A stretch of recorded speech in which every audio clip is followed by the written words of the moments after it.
Hello दोस्तों, आप लोग कैसे हो। मैं इस नई वीडियो में आपका स्वागत करता हूं, जिसमें मैं इंडियन नेवी के मोस्ट इंपॉर्टेंट क्वेश्चन आपको बताने वाला हूं। चलो वीडियो स्टार्ट करते हैं। दोस्तों, मैं आपका स्वागत करता हूं इस नए प्रैक्टिस सेट में। चलो प्रैक्टिस से स्टार्ट करते हैं बिना कोई देरी किए हुए। तो सबसे पहला जो क्वेश्चन है आपके सामने, what is the SI unit of luminous intensity. Luminous intensity की एसआई यूनिट क्या होती है। तो पहला ऑप्शन है कैंगला, लाइट ईयर, मोल या टेम्परेचर। तो जो इसका करेक्ट ऑप्शन है वो ऑप्शन नंबर ए है कैंगला। कैंगला जो होती है ल्यूमिनस इंटेंसिटी की लाइट यूनिट होती है।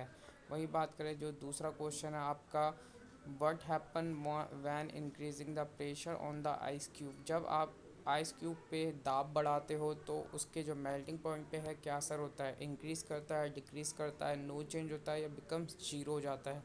तो जो इसका करेक्ट ऑप्शन है वो ऑप्शन नंबर ए है, इंक्रीज़ कर जाता है।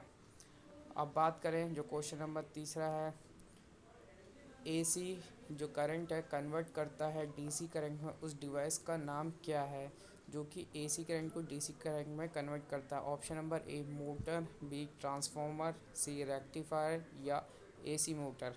तो जो इसका करेक्ट ऑप्शन है वो ऑप्शन नंबर सी है, रेक्टिफायर। रेक्टिफायर जो डिवाइस है जो कन्वर्ट करता है एसी को डीसी करंट में।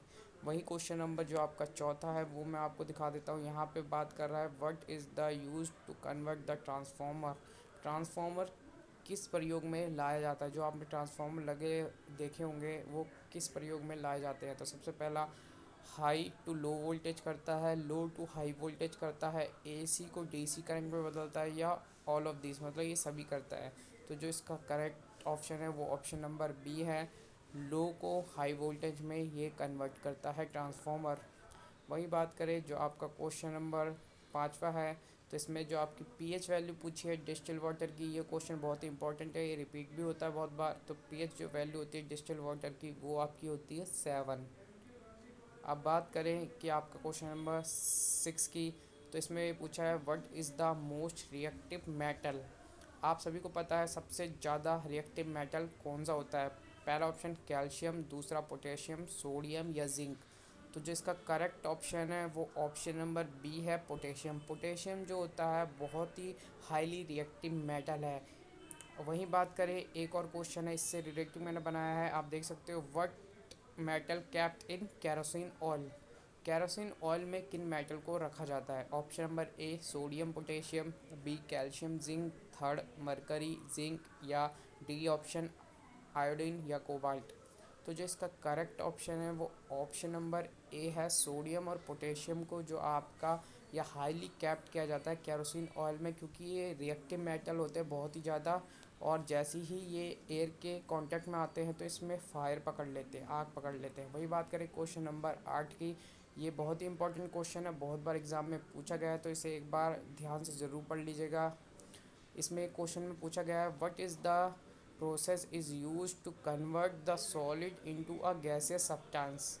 मतलब आप एक प्रोसेस का नाम बताइए जिसमें कि सॉलिड से डायरेक्ट गैसियस सब्सटेंस में कन्वर्ट हो जाता है, उस प्रोसेस को क्या कहते हैं। पहला ट्रांसपीरेशन, बी एवोपरेशन, सी सब्लिमेशन या डी एक्वाफिकेशन।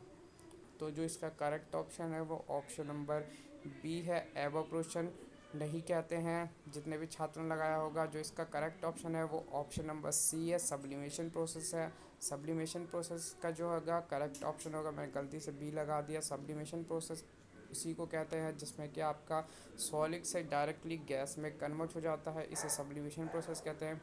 वही बात करें क्वेश्चन नंबर 9 की, एथोनिक एसिड, जो ये साइंटिफिक नाम में बताया है एथोनिक एसिड, इसका जो कॉमनली नेम क्या है, मतलब इसे हम घरेलू उपयोग में किस नाम से जानते हैं। A acetic acid, B citric acid, C lactic acid या डी कार्बोलिक एसिड। तो जिसका करेक्ट ऑप्शन है वो ऑप्शन नंबर ए है, सिट्रिक एसिड को हम एसिटिक एसिड के तौर पे जाने जाते हैं, जो कि एथोनिक एसिड को हम कहते हैं एसिटिक एसिड। इसका जो फॉर्मूला आप याद करिए, CH3COOH, इसका ये फॉर्मूला होता है एसिटिक एसिड का। वही बात करें क्वेश्चन नंबर 10 की, gases exchange takes place in plant which part. आपको बताना है कि कौन से पार्ट में जो गैसेस एक्सचेंज होता है प्लांट में वो टेक प्लेस करता है, मतलब होता है। पहला ऑप्शन स्टोमेटा, दूसरा ऑप्शन लीव्स, तीसरा ऑप्शन स्टेम या डी रूट्स। तो आप सभी को इसका जो आंसर है वो आंसर नंबर ए होने वाला है। स्टोमेटा जो होता है उसमें गैसेस एक्सचेंज आपका प्लांट में होता है। वहीं बात करें क्वेश्चन नंबर 11 की, the xylem in a plant are responsible for, जो जाइलम है प्लांट में वो किस लिए रिस्पॉन्सिबल होता है। जाइलम आखिरकार प्लांट पे क्या करता है, transportation of water, transportation of amino acid, transportation of food या ट्रांसपोर्टेशन ऑफ ऑक्सीजन। तो जो जाइलम करता है वो ट्रांसपोर्टेशन ऑफ वाटर, वाटर ले जाने में मदद करता है प्लांट में। वहीं बात करें क्वेश्चन नंबर 12 की, ऑटोट्रॉपिक मोड ऑफ रिक्वायर्स, आपको ये पता करना है कि ऑटोट्रॉपिक मोड का जो न्यूट्रिशन है वो किस में रिक्वायर्स करता है, मतलब क्या चीज़ें चाहिए होती है ऑटोट्रॉपिक जो मोड में जितने भी प्लांट या एनिमल्स सर्वाइव करते हैं उसमें क्या ज़रूरी होता है। Carbon dioxide, water, sunlight, chlorophyll या ऑल ऑफ दिस। तो जो आपका इसका करेक्ट ऑप्शन होने वाला है वो ऑप्शन नंबर डी होने वाला है, ऑल ऑफ दिस, क्योंकि ये तीनों चीज़ें चाहिए होती है, carbon dioxide, water, sunlight, chlorophyll. आप सभी को पता है जब कार्बन डाइऑक्साइड, वाटर, सनलाइट के कांटेक्ट में आएंगे तब वो क्लोरोफिल प्लस में आपकी एनर्जी रिलीज़ करते हैं। वहीं बात करें क्वेश्चन नंबर 13 की, 13वां क्वेश्चन आपके सामने है जिसमें पूछा गया है, asexual reproduction take place through budding in, budding के द्वारा आसेक्सुअल रिप्रोडक्शन किस में होता है, अमीबा में होता है, ईस्ट में होता है, प्लाज्मोडियम में होता है, ये एक और ऑप्शन दी है लेसेमेनिया में होता है।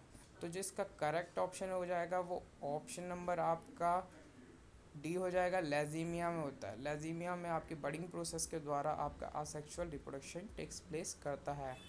अब बात करें क्वेश्चन नंबर 14 की, ये जो बहुत ही इंपॉर्टेंट क्वेश्चन है, which of the following is not a part of female reproductive system in human, human being में जो फीमेल रिप्रोडक्टिव सिस्टम होता है उसका इसमें से कौन सा पार्ट नहीं है। ये आपके सामने चार ऑप्शन दे रखे हैं। पहला ऑप्शन है ओवरी, दूसरा यूथेरस, तीसरा है वास डिफरेंशिया, चौथा है फॉलोपियन ट्यूब। तो जिसका करेक्ट आंसर हो जाएगा वो आंसर हो जाएगा आपका वास डिफरेंशिया। वास डिफरेंशिया का कोई लेना देना नहीं है आपका सेक्सुअल सिस्टम से। वही बात करें आप का जो ये सेशन है यहीं पे एंड करता हूँ। अगर आपको ये सेशन अच्छा लगा हो तो एक बार वीडियो में कमेंट करके ज़रूर बताइएगा। और बात करें इससे रिलेटेड, मैं बहुत ही मज़ेदार और अच्छे क्वेश्चन लाने वाला हूँ जो कि आपके पेपर में हमेशा रिपीट होते हैं। मैं वही क्वेश्चन खाली कराने वाला हूँ जो कि आपके ज़्यादा चांसेस होते हैं पेपर में आने में। अगर ये वीडियो अच्छी लगे तो वीडियो को लाइक ज़रूर कर दीजिएगा। आप अगर चैनल पर पहली बार आए हैं तो चैनल को सब्सक्राइब ज़रूर कर लीजिएगा। हम इसी तरीके के प्रैक्टिस सेट नेवी के साइंस के आपके लिए डालते रहेंगे। और जो बाकी प्रैक्टिस सेट है जैसे जी के जीएस का है, ये अदर प्रैक्टिस सेट है, ये भी बहुत ही जल्द हम इस पे अपलोड करेंगे। अगर वीडियो में आपको कोई और जानकारी देनी हो तो आप कमेंट सेक्शन में कमेंट करके ज़रूर पता कर लीजिएगा या बता दीजिएगा, जैसा भी आपका मतलब हो। चलो वीडियो एंड करते हैं।